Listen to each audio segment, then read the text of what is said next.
Hello and welcome to Knit Grit. My name is Cody Lee, and in today's video we're going to go over how to do invisible increases.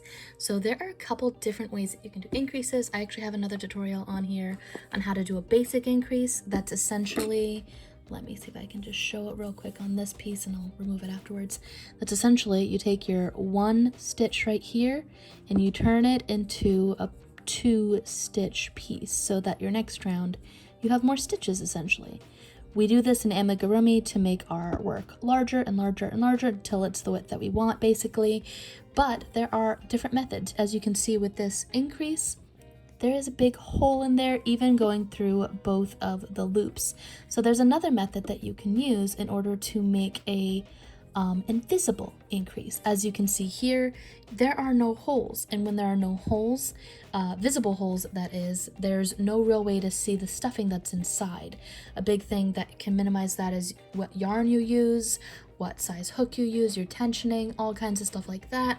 Even here, you can see where my increase created a hole, but with this method, you are not going to get any holes at all. In this ball, you can see small holes, even though I am increasing differently on this one. So essentially, there's a couple different things that you can do that I've talked about in other videos to help minimize how visible your holes are and all that. Tensioning, again, is number one. Two is a lot of people who do amigurumi, especially when they're early on, they do a method of increasing, and I'll show a chart here, called stacking it. I do a method called, and I'll show a chart here, staggering my increases. Essentially, when you have rows that have an even number between your increases, you split up that even number so that your stitches and your increases don't line up with one another. If you don't do this, if you wind up stacking them, you end up with a piece of work that looks like this. This has a hexagonal appearance to it, and so I'm going to be doing the staggering and not the stacking method. I have other videos in my Amigurumi 101 playlist that talk about this. I would recommend watching all of them, but that's just me. If you want to have just different ideas on ways that you can help improve your amigurumi and apply whatever works for you and your amigurumi. So, as a preface for this, I work through the front loop only. You see these little V's here? You have a front V right here, a front little leg, and then you have a back leg. So when I say work through the front loop only, you're going to go through only the top loop right there. If I'm saying to go through both loops, you go through both loops. This will be important later. Another thing is going through back loop only. This is when you go through the back leg right there, but we're not going to do that in this video. So essentially, when you're doing an invisible increase, I've already increased up to 30 stitches, and we're going to go from 30 up to 36 for this round, and essentially we've gone from 6 to 12 to 18 to 24 to 30. So in order to stagger my stitch, my last one I did single crochet 3 and increase. So here we're going to single crochet 2, increase, single crochet 2. This makes it so that the increase here doesn't line up with this one, and that again will help minimize how apparent your stitches are. I'm going to work through front loop only. I do that essentially with all of my amigurumi. I think that it looks a bit more bubbly, and that I also think helps minimize how apparent your stitches look as well, helping with the whole invisible aspect. So single crochet 1 and 2. I've done that, and now for our invisible stitch, we're essentially going to go through both loops like so. For this middle stitch, that's going to be our increase. Do a little single crochet. Then we're going to go through the front loop only of that same exact stitch and single crochet. So now we've created 2, but because I went through both loops, it minimizes the hole that you can see behind it because that back loop is hovering behind it, which makes it so that the hole is not visible from the front essentially. I hope that makes sense. So let's go ahead and single crochet the final 2 of this repetition. So 1, 2, and I'll show you another repetition of that. So 1, 2 through the front loop.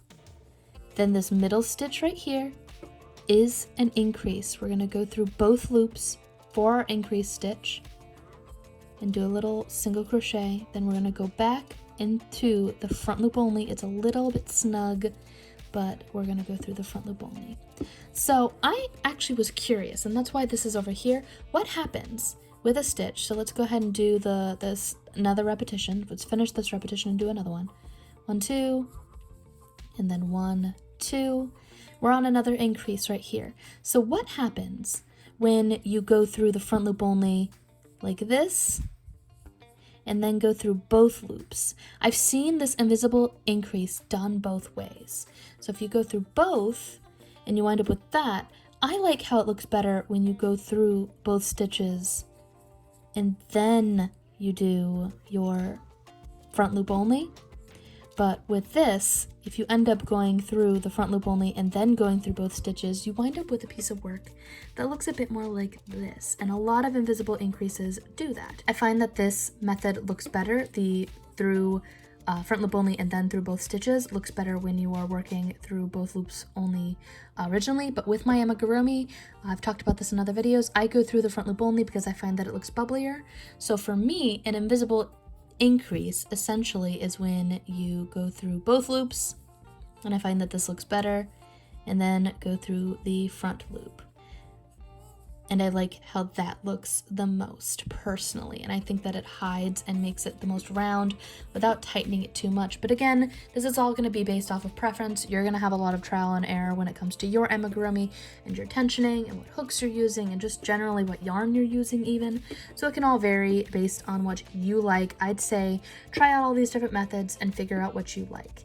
In my next video for Amigurumi 101, we're going to go over how to do invisible decreases as well, and I already have a video on how I close my amigurumi, so if you're interested in that, go on over to our Amigurumi 101 playlist. I'll have that link down below if you're interested in that. So that is pretty much it for this tutorial. Let me know what you think of my invisible increase.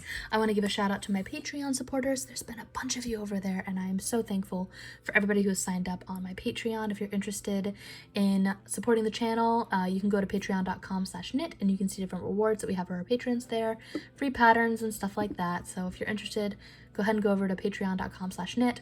Thanks again for watching, and be sure to like, subscribe, and hit the little bell before you leave if you want to see more content like this. All right, until next time, guys. Bye!